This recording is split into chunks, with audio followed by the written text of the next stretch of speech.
Hello everyone. Hello student.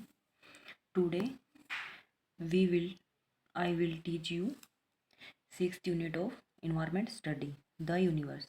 आज हम ब्रह्मांड की यूनिवर्स होता है ब्रह्मांड, तो आज हम ब्रह्मांड के बारे में पढ़ेंगे। ठीक है,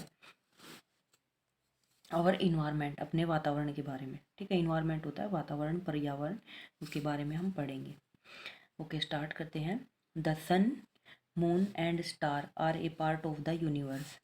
द सन सूरज, चांद और तारे। ठीक है, सन होता है सूरज, मून होता है चांद और स्टार होते हैं तारे।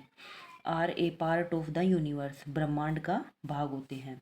ठीक है, planet earth is a small part of the universe. जो पृथ्वी ग्रह है, प्लैनेट होता है ग्रह और अर्थ होता है पृथ्वी। पृथ्वी ब्रह्मांड का ही एक छोटा सा पार्ट है, भाग है, हिस्सा है। ठीक है, we call the sun, moon and star. हम सूरज, चंद्रमा और तारे द हेवनली बॉडीज, इनको स्वर्गीय शरीर भी बोला जाता है। ब्रह्मांड का स्वर्गीय शरीर बोला जाता है। किसको बोला जाता है? सूरज, चंद्रमा और तारों को। The sun is seen during the day and the moon at night.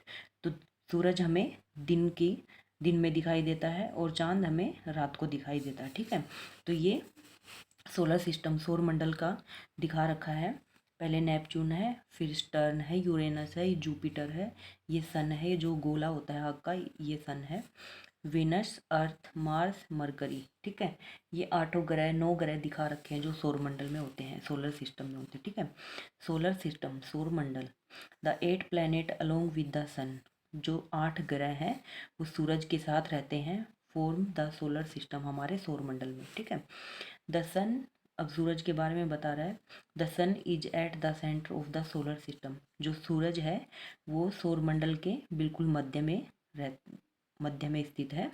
It remain fix, यह बिल्कुल फिक्स है। ठीक है, क्योंकि इसके चारों तरफ ही जितने भी ग्रह हैं इसके चारों तरफ चक्कर लगाते हैं। जो सूरज है वो एक जगह स्थिर रहता है। ठीक है, the sun is very big, सूरज बहुत बड़ा है। एंड सो ब्राइट, और बहुत चमकीला है। That we can not look at it, और इस वजह से हम उसकी तरफ देख नहीं सकते, क्योंकि वह बहुत, उसमें मतलब प्रकाश बहुत ज़्यादा होता है, अग्नि होती है, तो उसकी तरफ हम आंखें खोल के देख नहीं सकते। ठीक है, it is millions. Did you know, तो फैक्ट बता रहे, डिड यू नो, क्या आप जानते हैं? The sun is a star, सूरज भी एक सितारा है। ठीक है, it is million,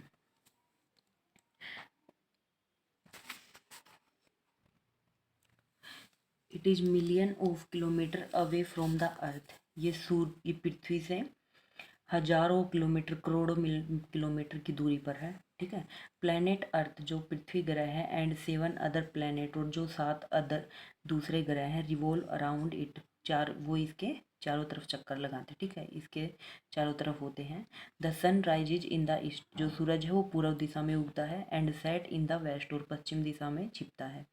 it gives us heat and light, ये हमें प्रकाश और गर्मी देता है। ठीक है, तो ये तो हो गया सूरज के बारे में कि हमें सूरज वो पूर्व में निकलता है, पश्चिम में अस्त होता है, और सूर्य प्रकाश देता है और गर्मी देता है। ये सूरज के बारे में बताया है। तो अब है द मून, चंद्रमा। The moon is smaller than the sun, जो चंद्रमा है वो सूरज की अपेक्षा छोटा होता है। तो ये दिखा रखा है, ये अर्थ है, ये मून है। ठीक है, it is much near to the earth than the sun, यह पृथ्वी से ज़्यादा नज़दीक होता है अपेक्षा सूर्य के। तो ठीक है, सूरज से ये दूर होता है और पृथ्वी के ज़्यादा नज़दीक है चंद्रमा। देयर इज नो लाइफ, इस पर कोई जीवन नहीं है। ऑन द मून, चंद्रमा पर। Because there is no air or water, क्योंकि यहाँ पर ना तो पानी है और ना ही हवा है। The moon does not have light of its oven, चंद्रमा के पास ना तो खुद की लाइट है, खुद की कोई प्रकाश नहीं होता। इट साइन, बिकॉज यह इसलिए चमकता है, बिकॉज क्योंकि the sun throw light on it, क्योंकि सूरज अपनी रोशनी उस पर फेंकता है। ठीक है, उस पर डालता है, इसलिए चंद्रमा चमकता है। The moon revolve around the earth, तो ये दिखा रखा है कि जो चंद्रमा है वो पृथ्वी के चक्कर लगाता है। ठीक है, ओके, मून हो गया, सन हो गया। अब आता है द स्टार। ठीक है, अब सितारों के बारे में पढ़ेंगे हम। Star are large heavenly body twinkling in the sky at night, जो स्टार होते हैं वो स्वर्गीय शरीर होता है ब्रह्मांड का, जो रात के टाइम में चमकते हैं। ठीक है, आकाश में रात के टाइम में चमकते हैं। We can not see them during the day, इनको हम दिन में नहीं देख सकते। Because of the bright light of the sun, ठीक है, क्योंकि सूरज की जो रोशनी होती है वो ज़्यादा चमकीली होती है, इस वजह से हम इनको दिन में नहीं देख पाते। They have their own light, इनके पास खुद का अपना प्रकाश होता है। स्टार लुक वेरी स्मॉल, जो सितारे हैं वो बहुत छोटे होते हैं। Because they are very far away from us, क्योंकि ये हमसे बहुत दूरी पर है, क्योंकि पृथ्वी पर से बहुत दूरी पर है ये, ठीक है, तो इसकी वजह से ये इनकी लाइट हमें ज़्यादा दिखाई नहीं देती, ठीक है। ओके, नेक्स्ट पॉइंट है द अर्थ। तो अब हम पृथ्वी के बारे में पढ़ेंगे। The earth revolve around the sun, जो पृथ्वी है, ये पृथ्वी दिखा रखी, ये सन है, जो पृथ्वी है वो सूर्य के चक्कर लगाती है। We all live on planet earth, हम सभी पृथ्वी ग्रह पर रहते हैं। It shape is like an orange, इसकी आकृति एक संतरे की तरह है। The earth is slightly flat on the top and the bottom, जो पृथ्वी है वो ऊपर मतलब टॉप से और नीचे तलहटी से समतल है, ठीक है।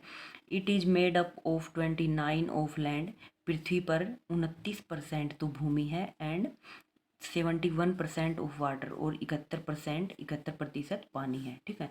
तो देख लो आप कितना डिफरेंट है, 100% में से 29 पर, सिर्फ 29 पर ज़मीन है और 71% पर पानी है, मतलब पानी की ज़्यादा है, मतलब पृथ्वी पर पानी ज़्यादा है, ठीक है।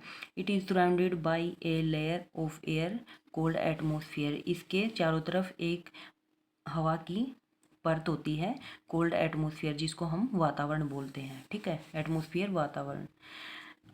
अर्थ डे इज़ सेलिब्रेटेड ऑन 22 ठीक है। तो बता रहा है कि पृथ्वी दिवस होता है वो 22 अप्रैल को मनाया जाता है। ओके, अब फैक्ट पढ़ते हैं। डिड यू नो, क्या आप जानते हैं, globe is a mini model of the अर्थ, जो ग्लोब होता है वो पृथ्वी का एक छोटा मॉडल होता है, जिसमें मतलब ग्लोब में हम पूरी पृथ्वी को देख सकते हैं, जितने भी देश हैं, जितनी भी ज़मीन है या पानी है, कितने प्रतिशत पर पानी है, कितने प्रतिशत पर ज़मीन है, वो हम एक ग्लोब के जरिए पूरी पृथ्वी को देख सकते हैं। It is said that the earth is about 200 million years old, यह कहा जाता है कि पृथ्वी 200 करोड़ पुरानी है, ठीक है। पृथ्वी की जो आयु है वो 200 करोड़ से भी ज़्यादा है। ओके, तो यहाँ पे आपके जो ट्रांसलेशन है इंग्लिश टू हिंदी वो कंप्लीट होता है। अब हम करते हैं एक्सरसाइज। ओके, अब एक्सरसाइज करते हैं हम। थिंक एंड आंसर, सोचो और जवाब दो। Tick the true statement and cross the false statement, तो हमें यहाँ पे जो सही है उस पर सही का टिक करना है, ठीक है। तो फर्स्ट है we see the sun moon and star in the sky, क्या हम सूरज, चंद्रमा और तारों को आकाश में देखते हैं, तो ये सही है। The moon is the only planet on which we live, कि इसमें बोल रहा है कि चंद्रमा एक ऐसा ग्रह है जिस पे केवल जीवन संभव है, लेकिन ये गलत है। चंद्रमा पर कोई ना तो हवा है ना पानी है, तो इसलिए उस पर कोई जीवन संभव नहीं है। हम पृथ्वी पर रहते हैं तो उसी पर जीवन संभव है। थर्ड है द सन इज प्लैनेट, सन एक ग्रह है, नहीं ये ग्रह नहीं है, ठीक है। स्टार है, सन एक स्टार है, ठीक है। हमने एक फैक्ट में पढ़ा था ना कि सन इज ए स्टार, तो वो एक स्टार है, प्लेनेट नहीं है। Star have their own light, yes ये सही है, तारों के पास उनका खुद का प्रकाश होता है, ठीक है। The earth has no water, पृथ्वी पर कोई पानी नहीं है, लेकिन ये गलत है, पृथ्वी पर पानी है, ठीक है। कितने परसेंट पर है, 71% पर, मतलब 100 में से 71% पानी है और 29% भूमि है, ठीक है। नेक्स्ट है फिल इन द ब्लैंक, तो हमें खाली स्थान भरना है। We all alive on planet blank earth, इसमें हो जाएगा अर्थ, हम पृथ्वी पर रहते हैं। Planet earth has no blank moon, इसमें मून हो जाएगा। The sun rise is in the east, east हो जाएगा। There are 8 planet in our solar system, इसमें 8 हो जाएगा। Globe is a mini model of the earth. Okay, तो यहाँ पे हमने ब्लैंक फिल किए हैं। नेक्स्ट है आंसर द फॉलोइंग क्वेश्चन, अब हमें आंसर करना है क्वेश्चन का। What does the sun give us, तो अब सूर्य हमें क्या देता है, the sun give just light and heat, प्रकाश और गर्मी देता है। What is solar system, solar system क्या है, सौरमंडल क्या है। The 8 planet along with the sun from the solar system, from form आएगा ये सोलर सिस्टम, जो सौर मंडल है वो क्या है, उसमें सूरज 8 ग्रहों के साथ रहता है, ठीक है, तो उसको हम सोलर सिस्टम बोलते हैं। ओके, नेक्स्ट है why do the star look small, कि सितारे छोटे क्यों दिखाई देते हैं। ठीक है, तारे छोटे क्यों दिखाई देते हैं, because they are very far from us, क्योंकि वो हमसे बहुत ज़्यादा दूरी पर हैं। ठीक है, इसलिए वो हमें छोटे दिखाई देते हैं। How does the moon shine, चंद्रमा कैसे चमकता है। तो चंद्रमा किसकी लाइट से चमकता है, सूरज की लाइट से चमकता है। The moon shine because the sun throw light on it, क्योंकि सूरज उस पर रोशनी डालता है। ठीक है, इसलिए वो चमकता है रात के time. High order thinking skill, तो इसमें एक पॉइंट दे रखा है, why is earth called a blue planet, तो पृथ्वी को हम नीला ग्रह भी क्यों बोलते हैं। तो क्यों बोलते हैं, क्योंकि इसलिए बोलते हैं कि 100 में से 71% पर पानी है। तो पानी कैसा होता है, नीला होता है, इसलिए इसको ब्लू प्लेनेट बोलते हैं। तो यहाँ पे आपकी 6 यूनिट कंप्लीट होती है। ठीक है, आई होप आपको समझ में आया है। तो इस वीडियो को आगे शेयर कीजिए प्लीज़, आपके सपोर्ट की बहुत ज़्यादा ज़रूरत है मुझे। आप इस वीडियो को आगे सेंड कीजिए, शेयर कीजिए ज़्यादा से ज़्यादा, ताकि और बच्चों को भी हेल्प मिले। ठीक है, तो मैं अपनी तरफ से पूरी कोशिश कर रही हूँ कि ये जो भी ट्रांसलेशन है इंग्लिश टू हिंदी या फिर एक्सरसाइज है, आपको अच्छे से समझ में आए। मैं बिल्कुल सिंपल मेथड में आपको समझाती हूँ और आराम से समझाती हूँ। ठीक है, तो थैंक यू।